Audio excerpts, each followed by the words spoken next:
Netflix, the streaming giant, went from zero to hero, bankruptcy to positive growth all in 1 year.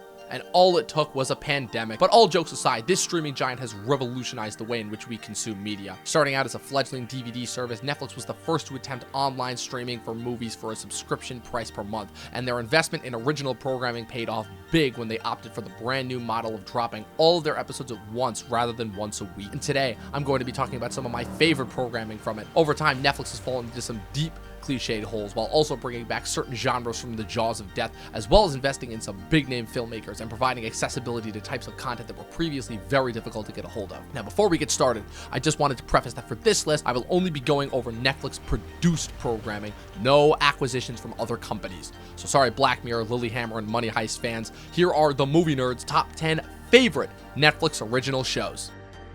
Stranger Things. Oh man, I can already hear the people in the comments screaming, why isn't this higher? Why isn't this higher? And the reason for that, first and foremost, is the repetitive nature of the rest of the show after the first season. Now, that's not to say that seasons 2 and 3 of the show aren't good. I actually enjoyed season 2 quite a bit. While this show most certainly falls into the blew up way bigger than anyone thought and has since lost a little bit of its luster camp, there was no doubt that this was the next big game changer that Netflix desperately needed after the initial success of House of Cards. A reinvigoration of the 80s seemingly as a whole within one media product. This property gets props for this being the first original Netflix IP to have significant impact on pop culture. As an interesting mix between the styles of Steven Spielberg, John Carpenter, and Stephen King, the Duffer Brothers and Sean Levi were able to take an entire subgenre and give it new life in the modern day. So much so to the point that they effectively brought back the 80s tropes such as synthwave sounds and a neon color palette and mixed it with the changing story form, telling essentially what is the equivalent of movies in long-form 8-episode formats. While the story of the show is certainly switched a few times, going from dark back to kiddie fun, all while maintaining that sinister undertone, taking what was traditionally kind of these fun fantasy ideas and taking them in a very dark direction.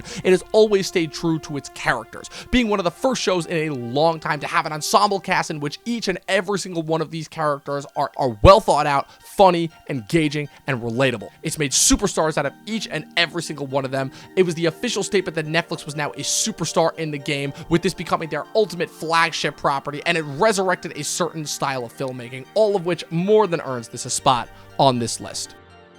Mindhunter. 5 years after David Fincher basically made Netflix the household name that it is, he decided to head back to the streamer after his most recent film, Gone Girl, with an adaptation of John E. Douglas and Mark Olshaker's novel, Mindhunter, inside the FBI's elite crime unit. Starring Jonathan Groff as lead agent Holden Ford, the show focuses on the efforts of the FBI in the mid-70s through the early 80s and their efforts to begin criminal profiling and establishment of the first behavioral science unit. Capitalizing off the serial killer boom that rocked the last few years of the 2010s, Fincher took this opportunity to brilliantly contrast and compare the people investigating these dangerous minds with the people who possess them, and the frightening revelations that show that these people really aren't as different from us as we may wish to believe. It's probably the most fascinating show I've ever seen, where a majority of the action is simply people in rooms having really in-depth conversations. Television is a talking media with lower budgets, forcing writers to come up with more situational, conversation-driven storytelling as opposed to big action, but this takes it to a whole new level. This is probably the first time since The Sopranos that psychology has been effectively utilized as part of the show's plot, and with the subject matter like this, it's crucial. The most insane part is that there really isn't any sort of driving case for the entirety of the first season.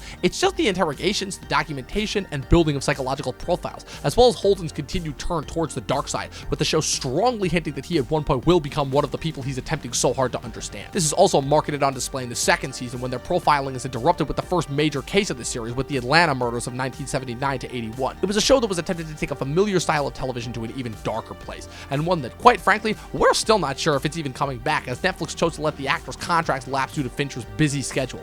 But nevertheless, it's still one of the streaming giant's best.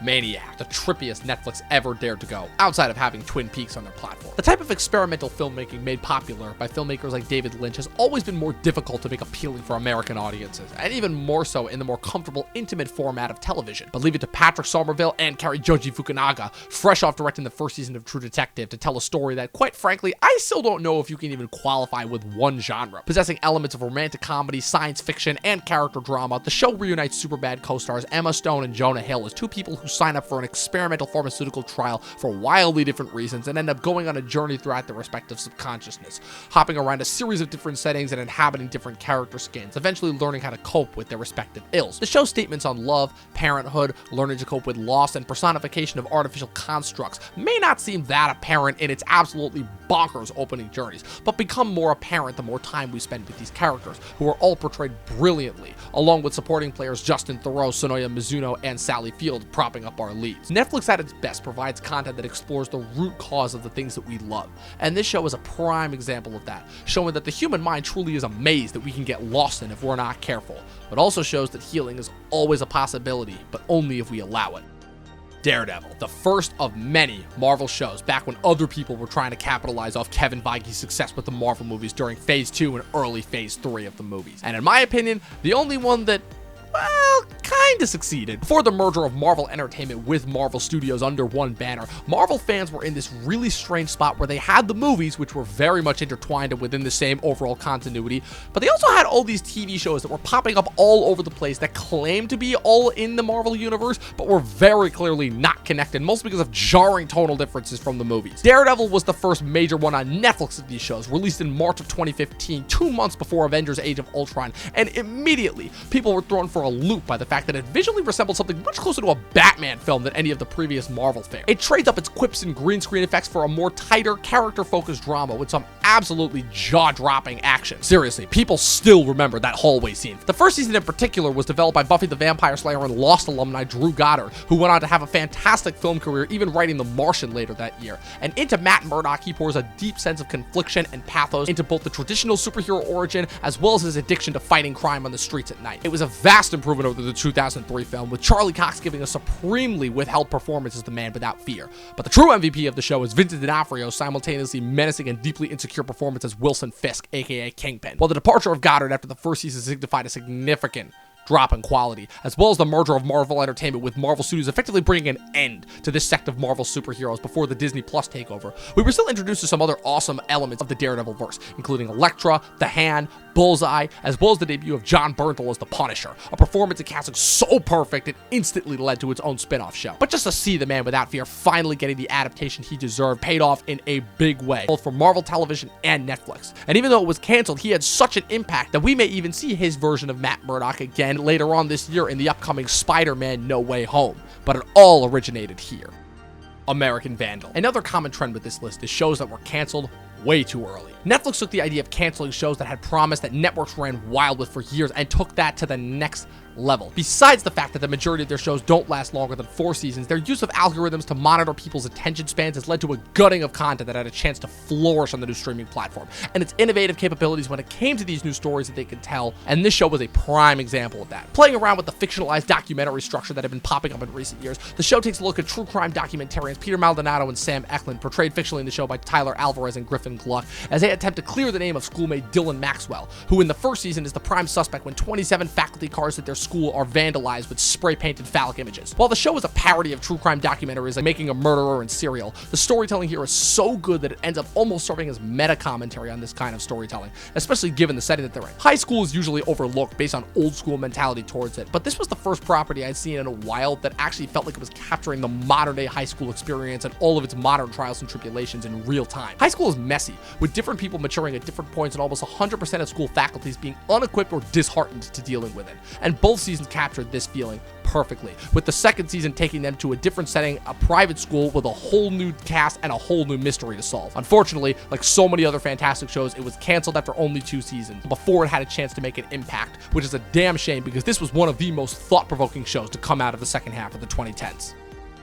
When They See Us. After her gangbusters contributions to the most recent Afrocentric film movement with Selma and 13th, Ava DuVernay took to the streaming giant for her next venture, a miniseries focused around the Central Park 5 incident of 1989, in which 5 young African-American boys were coerced to confess into the assault and rape of a woman by the police, and then given full prison sentences that lasted throughout the rest of their adolescence and into adulthood. This miniseries takes what would feel like a more traditional story if it were told as a film, and expands it to every level, exploring every single aspect of the injustice that was committed against against these boys and how that haunted them throughout the rest of their lives. DuVernay and the creative team also take every opportunity to explore it on every single level of the bureaucratic stage, from the cops and the directives given to them, to the courtroom and the political and cultural pressures being placed on them, to even how the boys brought up legitimately relevant injustices that were being committed against them before being silenced. The cast also isn't the typical shiny movie star filled cast, going for an even mix of seasoned veteran actors balanced out with some extremely talented up and coming ones. The miniseries was rightfully awarded 11 Emmy nominations, with Jarrell Jerome winning the Actor in a Miniseries TV Film Award for his portrayal of Corey Wise.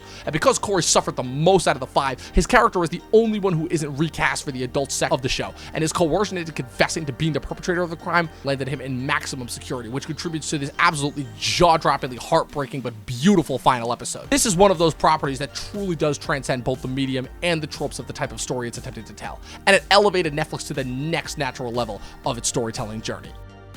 Master of None. Oh man, with these canceled celebrities that keep rearing their heads in this list, this is a show that still feels weirdly underrated, and in a way was affected by the lead star's actions outside of the show, which is probably the most ironic part, considering that this show was seeking to address the long-suffering silent underbelly of Hollywood before it was brought to the mainstream. Nestling itself nicely into that Hollywood celebrity telling their life story in a genre-bending way, subgenre that has been kicking around the last couple of years, Aziz Ansari's Master of None seeks to show us a new side of the comedian, who had been really relegated to fast-talking sidekick roles for the last couple of years of his career prior to the show, and finally hit it big in his role as Tom Haverford in Parks and Recreation, a role that allowed him to flex all sides of his big personality. Master of None doubles down on that, with Ansari portraying Dev, a first-generation American Indian actor who's trying to make his way in the big city and learn how love works. This show is so unlike anything that had previously been made, throwing out all the tried-and-true sitcom tropes for something that's a lot more introspective and actually utilizes really interesting filmmaking techniques, with Ansari especially exploring this in the second season with odes to Italian neo-realist filmmakers like Federico Fellini and Vittorio Di Secca. The second season also ended with the absolutely insane Me Too movement, and I want you guys to understand just how crazy this was to watch in the moment, because this episode literally aired exactly 4 months before Me Too was made official, and it's only been made more twisted with how it bounced back against Ansari. He thankfully was able to recover from it, but the process caused him to take a whole different direction with the most recent season of the show that just recently dropped, with the show shifting focus to his best friend Denise, portrayed by Lena Waithe, who also shot to superstardom due to her role in the show both on screen and behind the camera. But despite the trouble surrounding it, it still proved to be something different for Netflix, comedy and television in general, seeking to push the boundaries of the stories and genre structures that we've come to expect from our television. The Queen's Gambit. Who knew a show about chess could be so damn compelling? At the height of the pandemic, when all seemed lost, Netflix came in to save all of us in our hour of need, at least before the second seasons of The Boys and The Mandalorian, with a 7-episode extended movie based on the Walter Tevis 1983 novel of the same name. After several years in development hell, at one point almost being turned into a movie that would have starred and been directed by the late great Heath Ledger, the property was optioned by Hollywood legend Scott Frank, who just produced Godless for the streaming giant. The story of a young girl who loses her mother at an early age due to some sort of undiagnosed mental illness. The girl channels her inherited genes into a frightening grasp of the game of chess, and the rest of the show plays out like a dark sports drama. The miniseries format, which frankly has seen a lot of experimentation in recent years, provides the perfect outlet for a story that frankly would have required at least 3 movies to tell in its entirety. But more than that, Scott Frank capitalizes on the format to do what every good long-form content should do, which is to provide a compelling story per episode that contributes itself to the overall story. Something that a lot of television shows have struggled with since the shift towards this more concentrated form of storytelling. And it reflects, even in the acting, with Anya Taylor-Joy once again giving a performance that is worthy of so many more awards than just the standard television awards, almost outshining the forum in and of itself. In the end, it was exactly what we needed during the pandemic, and ended up proving that compelling human-anchored stories could still get eyeballs in the age of spectacle.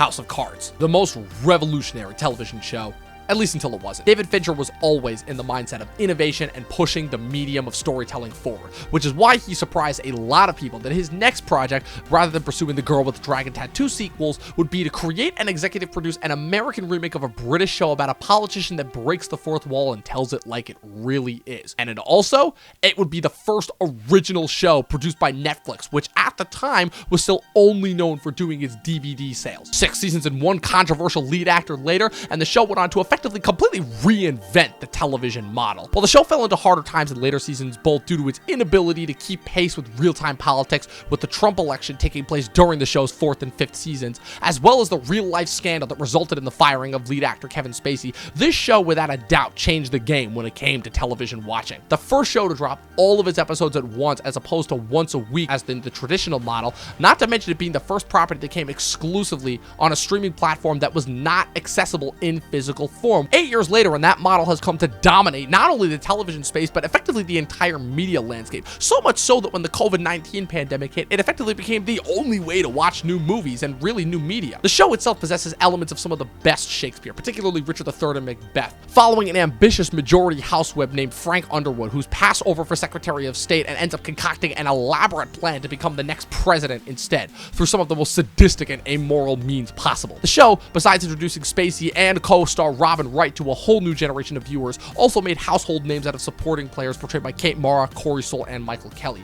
as well as taking a traditional storytelling device that had been one of prestige television's go-tos in the past, American politics, and adding a whole new layer to it by choosing to go as cynical as possible in a non-comedic way, as well as adding an extra metatextual layer by having Frank Underwood break the fourth wall and address the audience directly, an attribute borrowed from the original British show. It took politics to a whole new level. It introduced a film-like mindset to television that really was just starting to take root, and it changed the game forever, which to me more than earns it a spot on this list. Before we get to our number one choice, here are some honorable mentions.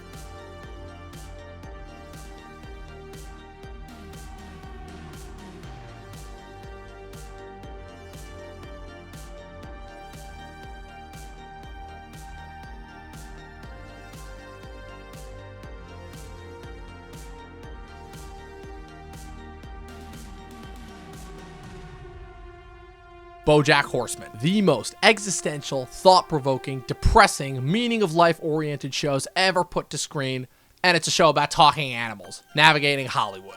You couldn't get more Netflix if you tried. The thing that made Netflix revolutionary, at least at one point, is that they seemed to be at least trying to pursue tried and true traditional television stories and tropes and flipping them on their heads for a whole new generation. And before Rick and Morty took over the whole adult animation sphere, Bojack Horseman came along to tell us that adult animation could be more than crass humor, mile-a-minute jokes, and easy pop culture gags. Rather, the show actually took a mature look and stance at first at the hypocritical nature of Hollywood, before slowly expanding it out to shine a mirror right in people's faces as far as how far they're willing to go to excuse horrific acts in exchange for getting the entertainment that they love. Following the exploits of the titular character, a former sitcom actor from the 90s who's struggling to retain relevance, the show follows Bojack and his tight-knit group, his agent, Princess Caroline, voiced by Amy Sedaris, his professional rival and self-proclaimed friend, Mr. Peanut Butter, portrayed by Paul F. Tompkins, slacker Todd, who sleeps on his couch, voiced by Aaron Paul, and his autobiographer, romantic interest, and later extremely close friend, Diane Wen, voiced by Alison Brie. The show eventually expands out to show off all of the crazy exploits going on with all of the different colorful characters in Hollywood, before diving deep into Bojack's psyche for an extremely uncomfortable journey that, quite frankly, most people are still not ready for. It's one of these shows that tricks you with its bright and colorful exterior and impeccable animation before pulling the curtain back and revealing the hideous truth that people really aren't good or evil. And the show truly does go the extra mile of asking how many times a person can screw up before there's no going back, as well as whether it's possible for someone to be redeemed despite numerous heinous acts. Will Arnett's performance as the talking horse truly elevates voice acting to another level, and shows off an empathetic side of the actor that he'd really never had a chance to show off in the various and assorted comedies he'd starred in over the years. It's a show that had an incredible story, an extremely compelling message, and really went all the way when it came to the difficult moments. And it's because of those reasons that this truly is the best Netflix original show. And that was it, people. Those were my top 10 favorite Netflix original shows. What did you guys think? What are your top 10 favorite Netflix originals? Whatever your thoughts are, leave them in the comment section below. Also, be sure to click the like button and the subscribe button, and follow us on our social media profiles on Facebook and Instagram at Talkin TV Podcast on both. Thank you guys so much for once again continuing to show up and support our videos. And as always, remember, 12 seasons in a short film, and watch more fucking movies.